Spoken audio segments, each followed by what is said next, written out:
Hey guys, what's going on? It's Ben here. I am back again today doing another video, and the subject of today's video is going to be on Jrue Holiday. So if you're unfamiliar or if you've been under a rock for the past couple of days, Anthony Davis, as of yesterday, is a Los Angeles Laker.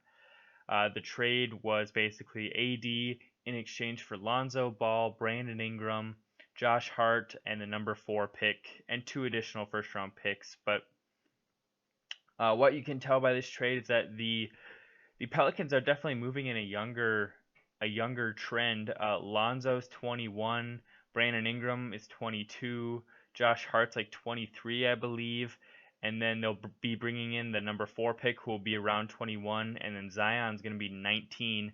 So a big core of this team is going to be 23 and under, and that leaves one odd man out basically as far as the core of the New Orleans Pelicans, and that is former All-Star Jrue Holiday, who next season will be 29 years old, right in the heart of his prime, trying to contend and go far in the playoffs. And he's just sort of left in the mix of this team that is definitely going for a reboot and a younger feel, and will probably take 2 to 3 years to really become a contender based on everybody just being so young and inexperienced and needing to build up chemistry and gel with each other.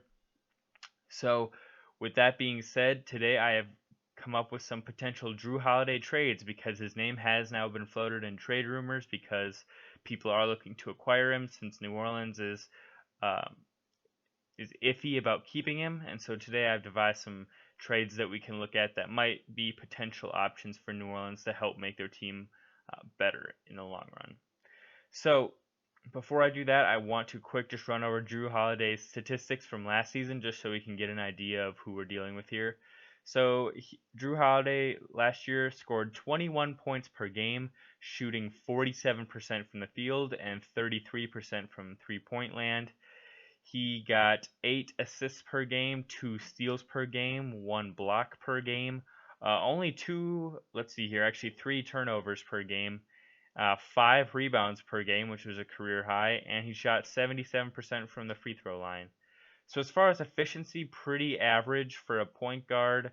3-point shooting a little bit down for him. His career average is 36% from 3-pointers, but this year's 33, so a little bit down. But besides that, pretty normal efficiency numbers. His scoring was actually the highest of his career last year at 21 points per game. Rebounds also the career high, as I said, 5 per game, and assists right in line with one of his career highs at 8 per game. And so he's a valuable person to have on any team. He does play point guard and shooting guard. He started out as a point guard, and then he got moved to shooting guard when the Pelicans got Rajon Rondo the last year, and then Elfrid Payton this year. But he could really play either position on a team and still be effective.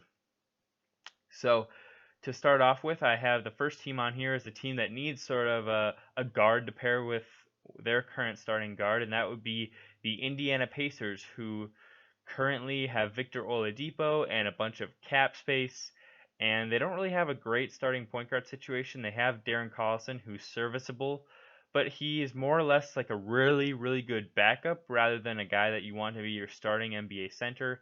So I have the Pacers acquiring Jrue Holiday for Miles Turner. The contracts are very different in cap hits. Miles Turner is currently making $3 million, but his contract's also up this year, so that could be like a sign and trade scenario. But if he opts in somehow and does like the 3 years or does some sort of like qualifying offer, which is where you sign a contract to stay at your current contract level, so he would play for one more season at $3 million, and then he could avoid being a restricted free agent. So if he were to do that and Jrue Holiday were to go to Indiana, there would be a $22 million difference, but Indiana has about $40 million in cap space this year, so that's not really a problem in that they're just taking on the money from Jrue Holiday. And so for New Orleans, they would be both gaining Miles Turner and a good amount of cap space. So this trade would work well for New Orleans if they don't re-sign Julius Randle, in that they'll get a nice young center in Miles Turner who can be a nice defensive presence next to Zion Williamson. He can also space the floor. And your core would again basically look the same, except just swap Miles Turner for Jrue Holiday. Nothing drastically changes. Starting lineup would probably look like Lonzo, Josh Hart, Ingram, Zion, and Miles Turner with like Elfrid Payton and Etuan Moore off the bench. And then also, if they re-sign Julius Randle, they'd be looking pretty good because they'd probably bring Julius Randle in as a sixth man, and he'd probably be in contention for sixth man of the year. So they'd be looking pretty good if they had him as well. The next trade I have on here is one where it's not as apparent why New Orleans would do this, but they still they would still have good reason to, and I'll explain that in a second. And this trade would be between the Dallas Mavericks and the New Orleans Pelicans, and Dallas would receive Jrue Holiday and Etuan Moore, and New Orleans would receive a Dallas first-round pick, Tim Hardaway Jr., Courtney Lee, and Dwight Powell. So this trade wouldn't be New Orleans getting star power back; it would be more them getting depth back. So their starting lineup after this would probably look like Lonzo, Tim Hardaway Jr., Brandon Ingram, Zion, Julius Randle, and then off the bench they'd have Courtney Lee and Dwight Powell as their main guys. And so really they would just be trying to add some more rotational pieces, and that's what they would be doing by getting Dwight Powell and Courtney Lee to just pad out their bench, along with probably that number 4 pick who would be coming off the bench as well. So they would basically replace Jrue Holiday's scoring, albeit a little less efficient, in Tim Hardaway Jr. They'd basically be replacing Etuan Moore with Courtney Lee, who's similar, and then they'd be getting more help down low, which is what they'd be lacking with Anthony Davis leaving, so they'd be getting Dwight Powell. And so again, this would just be to try and improve their depth. And then for Dallas, this makes sense if they miss out on a guy like Kemba Walker. Jrue Holiday could be a really nice addition to a core of Luka Doncic and Kristaps Porzingis, and then Etuan Moore would just be a good guy to bring in off the bench. So the next trade I have on here would be a sign and trade sending Nikola Vucevic from the Magic to the Pelicans straight up in exchange for Jrue Holiday. The Magic really need a point guard, and yes, Jrue Holiday's been playing shooting guard the last 2 years, but he could still be an effective point guard, and really the distinction between shooting guard and point guard isn't that drastic. I mean, Jrue Holiday was a shooting guard last year, but he averaged 8 assists per. He started as a shooting guard, but he averaged 8 assists per game. So, is there really a line to there, but distinguishing point guard from shooting guard? I don't really know. He's really just a guard. It doesn't really matter if he's shooting or point guard because Luke is going to handle plenty of the ball. Or excuse me, on Orlando, you're going to have plenty of other guys like Evan Fournier sometimes handles the ball. Markelle Fultz is going to want to handle it sometimes. So there's going to be space for Jrue to act more as a shooting guard and play off ball as well. But they do need guard help in Orlando, and they also need to clear out space for Mo Bamba to start. So you do both of those things here in acquiring Jrue Holiday, and you still remain a lower half of the Eastern Conference playoff picture contender. They could still make the playoffs with this roster with Jrue Holiday at the helm.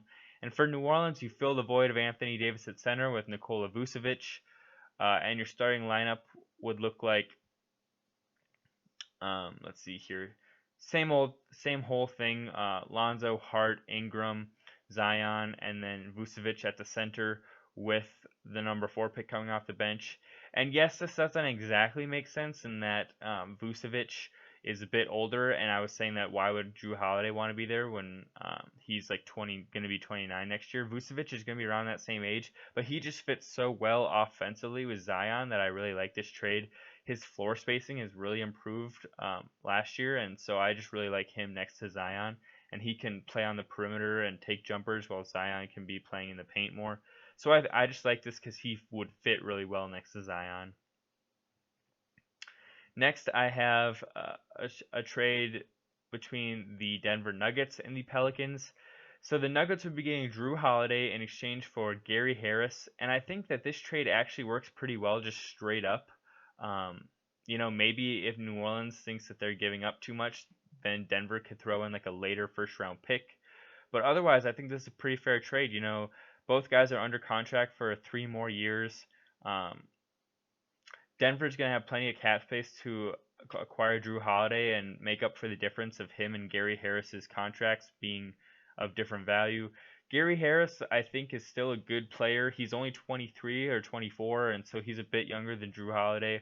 So he can fit into this younger vibe that New Orleans has going. He can slot in at shooting guard pretty nice, and in that case, New Orleans can bring in Josh Hart and Etuan Moore off the bench as wing guys.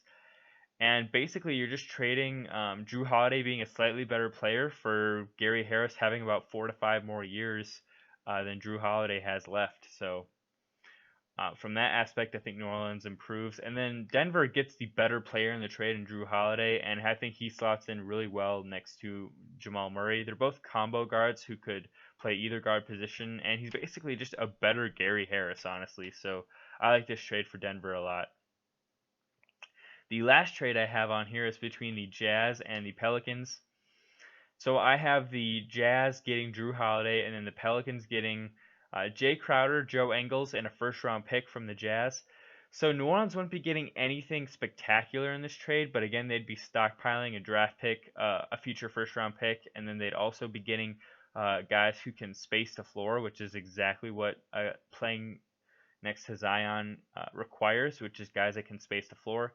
So you'd have a starting lineup that would probably look like let's say they re-sign Julius Randle. The starting lineup would look like probably Lonzo, Josh Hart, Joe Ingles, Zion, Julius Randle, with Jay Crowder, Etuan Moore, the number 4 pick, and Brandon Ingram off the bench, and that would just be a super deep, loaded team in my opinion, and would work out really well for New Orleans in that they'd have a lot of good depth.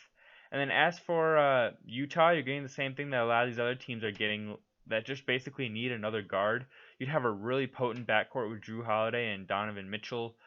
And again, yes, Jrue Holiday would technically be the point guard, but Donovan Mitchell handles the ball a lot, so he would be able to play off ball plenty. He'd also be a welcome defensive presence. I think he'd be an upgrade over Ricky Rubio.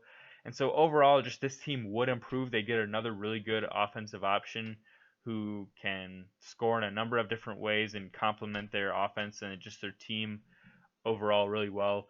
Jrue Holiday's he's a really underrated two-way player. He's very potent both offensively and defensively, and for that reason I think he would really work well on a number of teams. And so with all that, I hope that you guys enjoyed this video, found it interesting. If you guys have Jrue Holiday trade suggestions, feel free to leave them below. I'd like to read through them or just hear anything from you guys. Feel free to leave it in the comments. I hope you have a good day, and I'll see you next time. Bye.